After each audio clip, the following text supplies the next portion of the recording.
the winning of friends. Sans way or wealth, wise friends their purpose gain. The mouse, crow, deer, and tortoise make this plain. "However was that?" asked the Princess. Vishnu Sarman replied, "On the banks of the Godavari there stood a large silk cotton tree, and thither at night, from all quarters and regions, the birds came to roost. Now once, when the night was just spent, and his radiance, the moon, lover of the white lotus, was about to retire behind the western hills, a crow, who perched there, Light o' Leap by name, upon awakening, saw to his great wonder a fowler approaching, a second god of death. The sight set him reflecting, as he flew off uneasily to follow up the man's movements, and he began to think that mischief this ill-omened apparition foretold. For 1,000 thoughts of sorrow and 100 things of dread, by the wise unheeded, trouble day by day the foolish head. And yet in this life it is true that on the day's impending dangers, sickness, death, and misery, one will be. The wise man waking ponders which that one will be. Presently the fowler fixed a net, scattered grains of rice about, and withdrew to hide. At this moment Speckleneck, king of the pigeons, chanced to be passing through the sky with his court, and caught sight of the rice grains. Thereupon the king of the pigeons asked of his rice-loving followers, "How can there possibly be rice grains lying here in an unfrequented forest?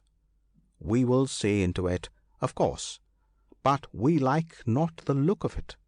Love of rice may ruin us, as the traveller was ruined. All out of longing for a golden bangle, the tiger in the mud the man did mangle." "How did that happen?" asked the pigeons. The story of the Tiger and the Traveller. "Thus," replied Speckleneck, "I was pecking about one day in the Deccan forest, and saw an old tiger sitting newly bathed on the bank of a pool, like a Brahman, and with holy couscous grass in his paws. 'Ho, ho, ye travellers!' he kept calling out, 'take this golden bangle.' Presently a covetous fellow passed by and heard him. 'Ah,' he thought, 'this is a bit of luck, but I must not risk my neck for it either. Good things come not out of bad things. Wisely leave a longed for ill. Nectar, being mixed with poison, serves no purpose but to kill. But all gain is got by risk, so I will see into it at least.' Then he called out, 'Where is thy bangle?' The Tiger stretched forth his paw and exhibited it. 'Said the Traveller, 'can I trust such a fierce brute as thou art?' 'Listen,' replied the Tiger. 'Once, in the days of my cubhood, I know I was very wicked. I killed cows, Brahmans, and men without number, and I lost my wife and children for it, and haven't kith or kin left. But lately I met a virtuous man who counselled me to practice the duty of alms giving, and as thou seest, I am strict at ablutions and alms. Besides, I am old, and my nails and fangs are gone. So who would mistrust me? And I have so far conquered selfishness that I keep this golden bangle for whoso comes. Thou seemest poor, I will give it thee. Is it not said, 'Give to poor men, son of Kunti, on the wealthy waste not wealth'? Good or simples for the sick man, good for naught to him in health. Wade over the pool, therefore, and take the bangle." Thereupon the covetous traveller determined to trust him, and waded into the pool, where he soon found himself plunged in mud and unable to move. "Ho, ho!" says the Tiger, "art thou stuck in a slough? Stay, I will fetch thee out." So saying, he approached the wretched man and seized him, who meanwhile bitterly reflected, "Be his scripture learning wondrous, yet the cheat will be a cheat.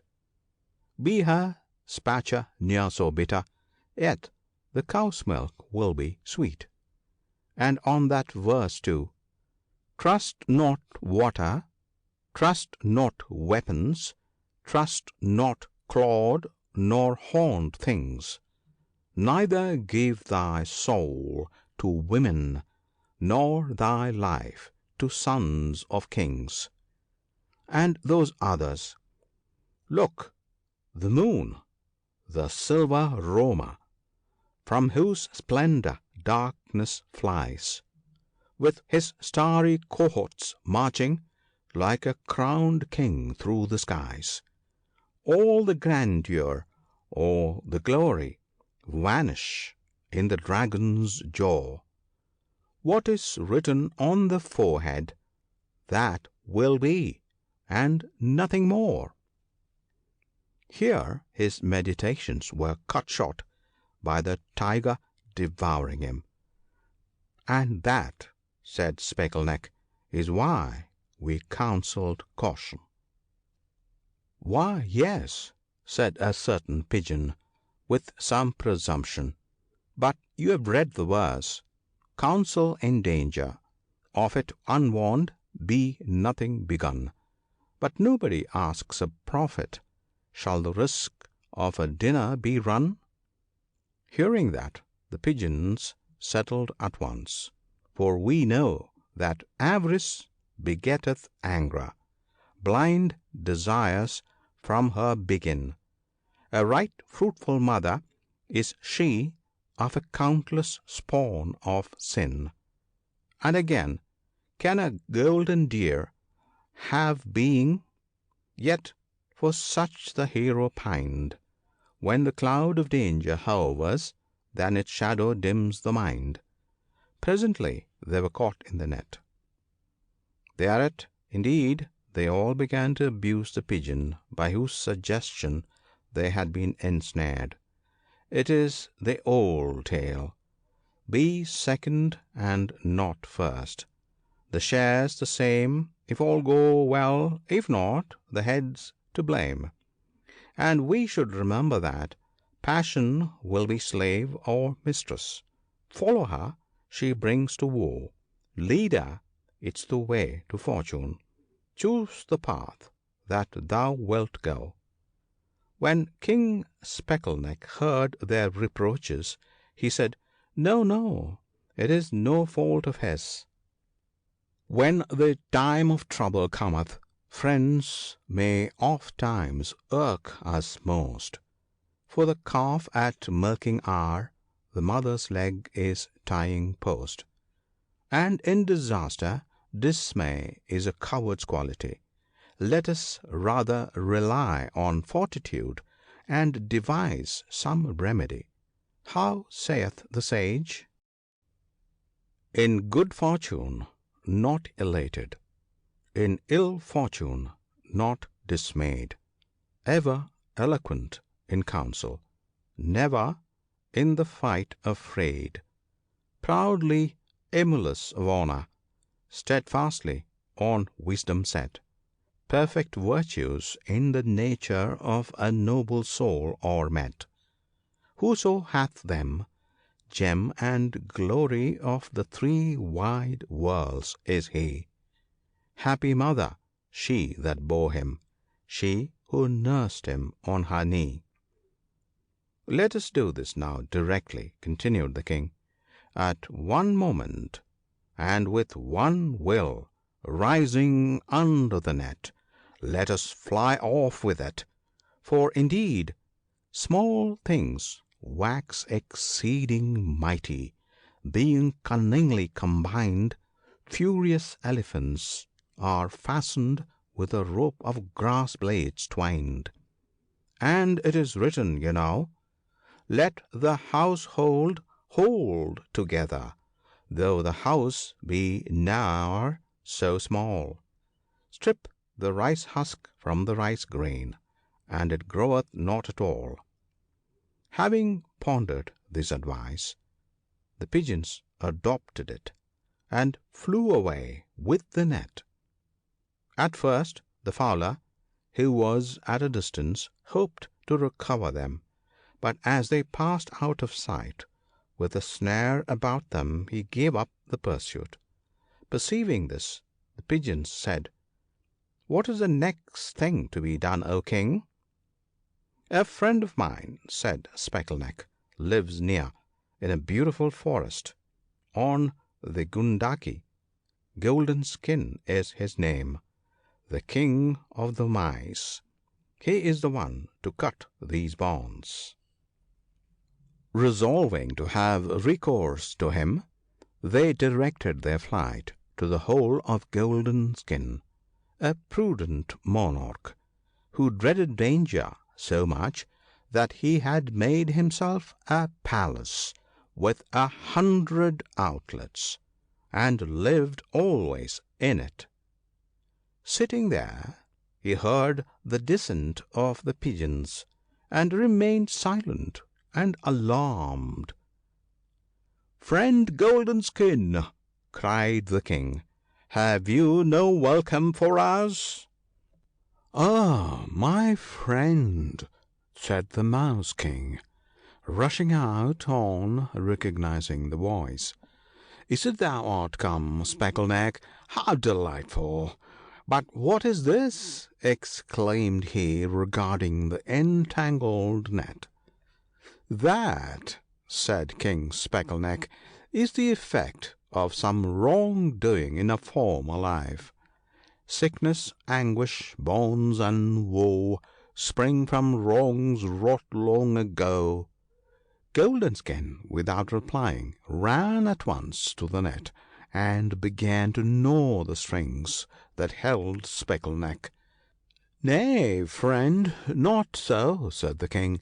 "Cut me first these meshes from my followers, and afterwards thou shalt sever mine."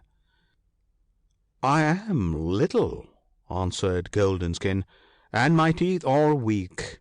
How can I gnaw so much? No, no, I will nibble your strings as long as my teeth last, and afterwards do my best for the others. To preserve dependence by sacrificing oneself is nowhere enjoined by wise moralists. On the contrary, keep wealth for want, but spend it for thy wife, and wealth, and all to guard thy life."